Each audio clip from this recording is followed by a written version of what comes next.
Guys welcome on Edu Technomitra channel. दोस्तों, आपके अपने चैनल एडू टेक्नोमित्रा पर आपका स्वागत है। आइए हमें अब लॉ सर्विसेज से रिलेटेड जो भी एग्ज़ाम होते हैं, डीए, एडीए या प्रीलिमिनरी एग्ज़ाम होता है जुडिशरी का, उसके लिए हम सीरीज शुरू कर रहे हैं और हम सब्जेक्ट वाइज करेंगे। हम हर वीडियो में 30 इम्पोर्टेंट क्वेश्चन डालेंगे। आप हमारे साथ बने रहना और ये वीडियो देखते रहना, आपका एग्जाम जरूर पास हो जाए। आज का पहला क्वेश्चन है, ऑर्डर टू पे cost in non cognizable cases. Non cognizable cases हैं, उसमें जो कॉस्ट पे करने का ऑर्डर किस सेक्शन के तहत होता है? इसका राइट आंसर है A. Next question, compensation to person groundlessly arrested, बगैर किसी कारण के, बगैर किसी ग्राउंड के किसी को अरेस्ट कर लिया तो उसको कंपनसेशन देना पड़ेगा। तो ये किस सेक्शन में कवर होता है? इसका राइट आंसर है D. Next question, which of the following section deals with the execution of the commission. Commissions की एग्जीक्यूशन के लिए कौन सा सेक्शन डील करता है? इसका राइट आंसर है A. Next question please. Question number 4, under section 320 एक CrPC for mischief by killing, यानी जानवर को मारना या मेमिंग करना, वो आईपीसी के किस सेक्शन में कवर होता है? इसका राइट आंसर है C. Next question, Arun is charge with cheating Babita. Arun पे जो है ना बबीता को चीट करने का चार्ज लगा है, and manner in which he cheated her is not set out in the charge. और जिस तरीके से उसने बबीता को चीट किया है चार्ज में, उस तरह से सेट नहीं किया है, यानी ओमिशन हो गई है। और इज सेट आउट इनकरेक्टली, या गलत तरीके से सेट किया है। अरुण डिपेंड्स हिमसेल्फ, अरुण अपने आप को जो ना डिफेंड करता है, अपना बचाव करता है, गवाहों को बुलाता है और अपने ट्रांजैक्शन का सारा अकाउंट कोर्ट में पेश करता है। What will the court infer from this while applying section 215 CRPC. CRPC का सेक्शन 215 लगाते हुए कोर्ट जो है ना इससे क्या इन्फर करेगी, इससे मतलब क्या मतलब निकालेगी? इसका राइट आंसर है सी। The court may infer from this that the omission to set out the manner of the cheating is not material, यानी चार्ज सही तरीके से ना लगाना, इनकरेक्ट लगाना, या जिस तरीके से ऑफेंस हुआ है उस तरीके से ना लगाना, वो मटेरियल नहीं है। नेक्स्ट क्वेश्चन, अंडर सेक्शन 320 एक सीआरपीसी फॉर मिसचीफ, मिसचीफ के लिए 320 सेक्शन 1 है सीआरपीसी का। When the only loss or damage caused is loss or damage to a private person, जो नुकसान हुआ है वो प्राइवेट पर्सन से संबंध करता है। Which section of IPC is applicable, कौन सा सेक्शन आईपीसी का इस पे लागू हो गया? इस पे जो B is right option, section 426 and 427 लागू होंगे। Next question, question number 7, which of the following condition apply in order to bind a person under section 88 CRPC civil procedure code. किसी पर्सन को बाइंड करने के लिए कौन सी कंडीशन? इसका राइट आंसर है बोथ ए एंड बी, यानी the person must be present in the court, the person must be A free agent. तो इसका राइट आंसर आ गया D.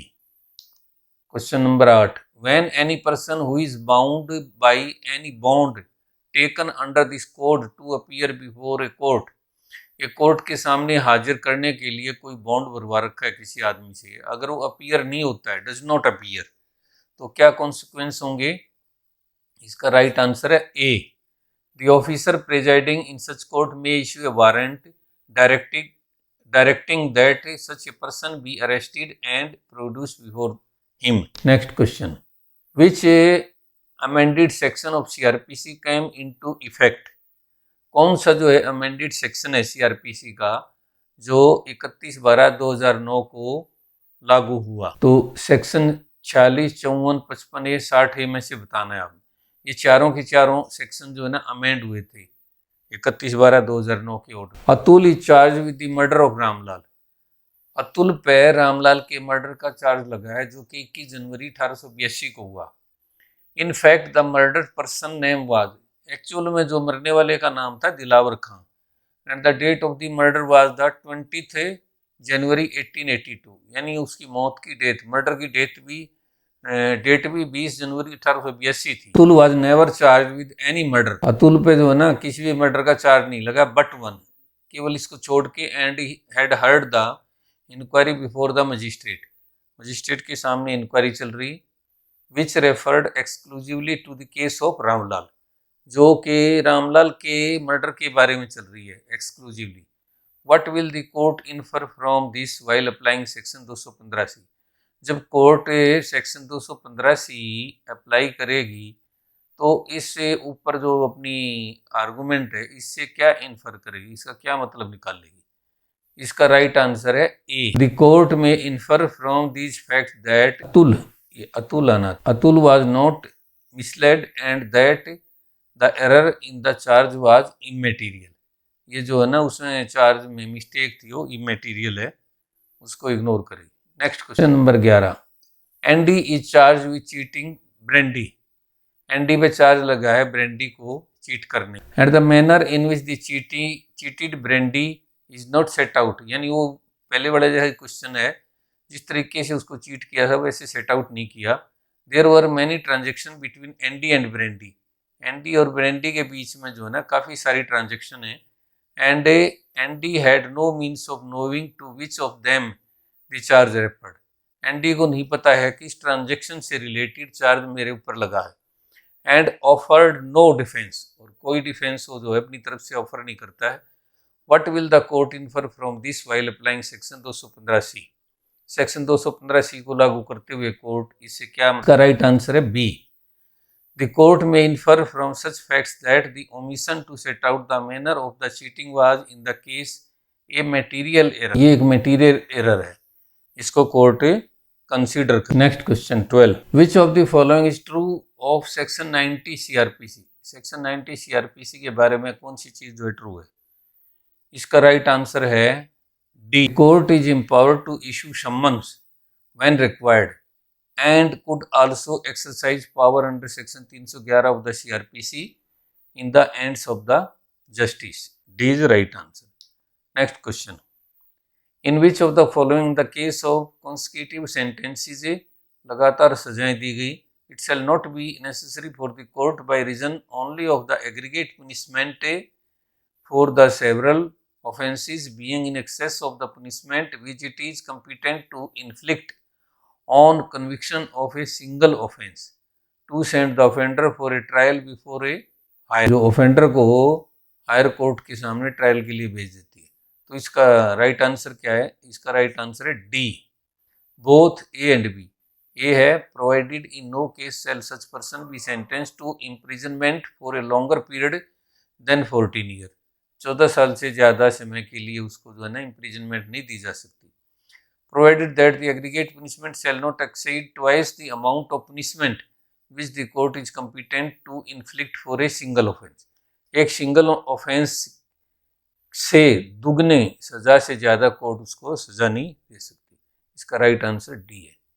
Question number 14, under section 320(1) CRPC for mischief by killing or maiming cattle etc, which section of IPC is applicable, यानी किसी पशु को मारने की शरारत और उसको मेमिंग करने की शरारत के लिए IPC का कौन सा सेक्शन लागू होगा, इस पे सेक्शन लागू होगा 429। Next question, FIR is not a substantive evidence, it can be use during trial, FIR एक सब्सटेंसिव एविडेंस नहीं है, फिर ये ट्रायल में किस पर्पज के लिए इस्तेमाल होती है, इसका राइट आंसर है C, to corroborate the informant, to contradict the informant, इस दो पर्पज के लिए ये FIR इस्तेमाल होती है।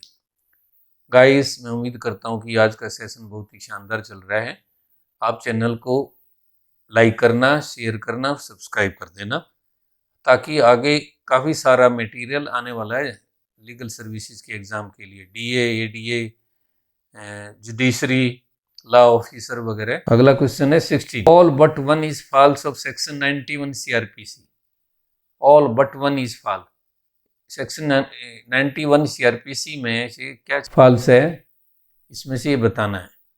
तो इसका राइट आंसर है नन ऑफ देम, इनमें से कोई भी false. This section is not deemed to affect section 123 124 of the Indian evidence act, ये भी राइट है। This section is not deemed to apply to a letter, post, telegram और other document in person और thing in the custody of the postal और telegraph authority, ये भी right है। आपने तो ये बताना है false. This section is not deemed to affect section 123 124 of the bankers book evidence act, इतने, ये भी राइट है। इसलिए आपका आंसर है D right. Question number 17, if a person whose statement is recorded by police during investigation is called as a defence witness, his previous statements before the police, अगर police के सामने उसने पहले कोई स्टेटमेंट दी है, उसके बाद इन्वेस्टिगेशन के दौरान कोई पुलिस को स्टेटमेंट दी है, तो वो एज ए डिफेंस विटनेस, तो इसका राइट ऑप्शन है C, can not be used for any purpose, किसी भी पर्पज के लिए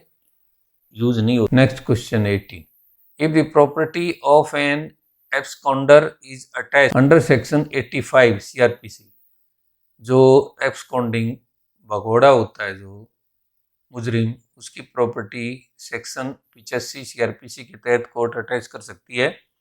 the minor children of the absconder entitled to maintenance from him, कह रहे हैं कि उससे प्रॉपर्टी से जो माइनर है वो अपनी मेंटेनेंस के लिए इंटाइटल है या नहीं है, ये बताना आपने। सेक्शन, इसका राइट आंसर है A, can not apply for the release of the property, नहीं हो। नेक्स्ट क्वेश्चन, ये सेक्शन 85 अप्लाई नहीं। The provision for special reason to be recorded in certain cases is covered under, special reason to record in certain cases किस section के तहत covered है, इसका right option है सी, सेक्शन 361 ऑफ सीआरपीसी। अगला question है 20 number, under section 320 और subsection 1 CrPC for mischief by injury to works of irrigation, irrigation department के काम को नुकसान पहुंचाना और पानी को गलत तरीके से डाइवर्ट करना जिससे प्राइवेट पर्सन को लॉस और डैमेज हो, तो ये किस सेक्शन में कवर होएगा, ये बताना है। प्राइवेट पर्सन को लॉस और डैमेज होगा तो आईपीसी का कौन सा सेक्शन एप्लीकेबल होगा, इस पे सेक्शन 430 एप्लीकेबल होगा, D is right option. 21, complaint to the police और statement made to the police, police को कंप्लेंट देना है, स्टेटमेंट देना, ये जो है ना एक्सेप्शन 8 सेक्शन 499 आईपीसी के तहत आता है। तो कैन क्लेम, क्या क्लेम कर सकते हैं, qualified privilege. Next question 22, order to release on probation of good conduct और आफ्टर एडमोनिशन, यानी अच्छे व्यवहार और एडमोनिशन के कारण रिलीज का ऑर्डर होता है, जो प्रोबेशन पे छोड़ देते हैं मुजरिम को, वो तो उस पर कौन सा सेक्शन एप्लीकेबल होता है, section 360 CrPC. Next question, under section 161 of CrPC the investigation officer, investigating officer है, आईओ बोलते हैं जिसको, वो 161 के तहत किसी भी आदमी को एग्जामिन कर सकता है ऑरली, जिसे फैक्ट्स और सर्कमस्टांसिस के बारे में पता है। The expression any person acquainted with the facts and circumstances of the case का क्या मतलब है, includes accused, A is right option. अगला question 24, the magistrate record the confession of an accused और a statement of a witness during investigation under section 164 of CrPC, 164 के बयान। अगला question है 25 number, a joint statement of several witnesses, कई गवाहों की joint संयुक्त स्टेटमेंट जो है ना रिकॉर्डेड ड्यूरिंग इन्वेस्टिगेशन के दौरान रिकॉर्ड की, तो will neither render these person as incompetent witness nor their evidence inadmissible, उनकी एविडेंस इनएडमिसिबल नहीं है और उनको इनकम्पिटेंट विटनेस भी नहीं कह सकते। Next question, question number 26, A statement of a witness recorded under section 161 of CrPC in writing during investigation and is signed by the person making the statement is hit by, ये किसके द्वारा hit होती है, तो इसका right option है C, section 162 का 1 of CrPC. Next question, FIR can be given by the accused also. If FIR is given by accused the same can be used. FIR जो है ना एक्यूज भी दे सकता है, और अगर एक्यूज द्वारा एफआईआर दी है तो वो किस पर्पज के लिए यूज होगी? As an admission if the same is not confessional. Next question, statement recorded during investigation. Section 161 of CRPC के तहत जो इन्वेस्टिगेशन के दौरान स्टेटमेंट दी जाती है, can be use during trial. Trial में किस पर्पज के लिए यूज होती है? और कॉन्ट्राडिक्टिंग द विटनेस, इसके लिए यूज हो सकती है। Next question, Ateeb was charge for murdering. Ateeb पे चार्ज लगा है हैदर बख्श के मर्डर का, जो कि 20 जनवरी 1882 को हुआ। एंड खुदा बख्श जो है वो tried to arrest him for that murder. उस मर्डर के लिए ट्राइड किया है, उसको अरेस्ट किया on the 21 January 21 January 1882। When charge for the murder of Haider Bakhsh, जो अतीब को अरेस्ट किया है उसको हैदर बख्श के चार्ज अरेस्ट किया है, जबकि मरने वाला जो है ना he was tried for the murder of Khuda Bakhsh के लिए ट्राई हो रहा है। The witnesses present in his defence were witnesses in the case of Haider Bakhsh. जो विटनेसेस थे वो प्रेजेंट थे उसके डिफेंस में, वो जो है ना हैदर बख्श के केस में थे। What will the court infer from this while applying section 215 CRP? 215 CRPC के तहत कार्रवाई करते हुए ना कोर्ट क्या इन्फर करेगी इससे? A is right answer. The court may infer from this that Atif was misled and that the error was material. ये जो है ना एरर किया है ये एक मटेरियल फैक्ट है और इसके तहत कोर्ट कंसीडर करेगी। आज के सेशन का लास्ट क्वेश्चन है 30। The investigating officer during the investigation record the statement of a witness under section.